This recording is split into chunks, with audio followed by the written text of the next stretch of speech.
ഈ കാവ്യ തന്തയും തള്ളയൊക്കെ ചത്തൊരു അനാഥ പെണ്ണല്ലേ. കല്യാണം കഴിഞ്ഞാൽ ഗൃഹപ്രവേശം കഴിഞ്ഞുടൻ ഏതോ കോൺവെന്റിലോ ശേഷം റിസോർട്ടിലേക്കോ മറ്റോ പോകും നമ്മളെല്ലാവരും. ആ നീലാംബരിയുടെ അമ്മയുടെ കാലൊടിഞ്ഞു വരും. അതുകൊണ്ട് ആ പെണ്ണ് കല്യാണം കഴിഞ്ഞുടൻ തിരികെ പോകും. അപ്പൊ പിന്നെ അവളുടെ കാര്യം ആദ്യം നോക്കിക്കോളും. അതാവും അവന്റെ മനസ്സിൽ. ഓ, അപ്പൊ ഞാനൊഴിച്ച എണ്ണയുടെ പണം കിട്ടിയത് അവളുടെ തള്ളക്കാണ്. കൊള്ളാം. അപ്പൊ തള്ളയുടെ കാലം നേരെയാകുന്നവരെ നീലാംബരിയുടെ കെട്ടിടക്കില്ല. നന്നായി. ആ ഒരു മാസം കൊണ്ട് അവളുടെ കാര്യത്തിൽ തീരുമാനാക്കണം. വല്ലതും നടക്കുമോ മമ്മി? അതോ ഇനി ചേട്ടനെ നുള്ളിപ്പെറുക്കാൻ ആരെങ്കിലും ഞാൻ അറേഞ്ച് ചെയ്യണോ? ആവണിയുടെ ചോദ്യം കേട്ട് മാധവി മുഖം കടുപ്പിച്ചു. എന്റെ മോനെ പറ്റി നീ എന്താടി കരുതിയിരിക്കുന്നേ? അവനെ അറിയില്ല നിനക്ക്. നിന്റെ ജാനിവിടെ കോട്ടും സൂട്ടിട്ട് കറങ്ങണ കസേരയിൽ AC റൂമിൽ വിയർക്കാതെ ഇരിക്കും പോലെയല്ല എന്റെ ആദി. അവന്റെ ഒരു ഇടിക്കില്ലവന്മാരൊക്കെ. എന്തടി ഉണ്ടായാലും എന്റെ ജാന്റെ ദേഹത്ത് ഒരു തരി മണ്ണ് വീഴാൻ ഞാൻ സമ്മതിക്കില്ല. ജാനൊന്നും ശീലമുണ്ടാവില്ല. ഏട്ടനോടൊന്ന് പറയണ മമ്മി.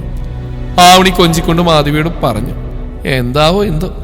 ആവണിക്കും തള്ളക്കും ചെക്കനെ അങ്ങോട്ട് ശരിക്കും മനസ്സിലായിട്ടില്ല. അപ്പൊ പിന്നെ അതൊന്ന് കാണിച്ചു കൊടുക്കണ്ടേ? ഏത് അത്? മോളെ, ഞാനൊരു കാര്യം പറഞ്ഞ മോള് കേൾക്കുവോ? എന്താ ശ്രീയമ്മ? എന്താ? തെല്ലൊരതിശയത്തോടെ നില സ്ത്രീയെ നോക്കി. മോളി മുറി വിട്ട് പുറത്തിറങ്ങരുത്. പെട്ടെന്ന് തന്നെ സ്ത്രീ അങ്ങനെ പറഞ്ഞു. നിലാകെ വല്ലാതായി. അയ്യോ, അതെന്താ? ഞാനിങ്ങനെയൊക്കെ ഒരുങ്ങി നിന്നിട്ടാണോ? ഞാൻ വേഗം ഡ്രസ്സൊക്കെ മാറ്റാം ശ്രീയമ്മ. ഗ്ലൂക്ക് ഒപ്പിച്ച പണിയായതൊക്കെ. അതല്ലടാ, പുറത്ത് ആ കാലുകേയം വന്നിട്ടുണ്ട്. ശ്രീ മുഖവരെയൊന്നും കാട്ടിയില്ല. എടുത്തടിച്ച പോലെ അങ്ങ് പറഞ്ഞു. ആരാ? അയ്യോ! നില നെഞ്ചിൽ കൈവച്ച് നിലവിളിച്ചു പോയി.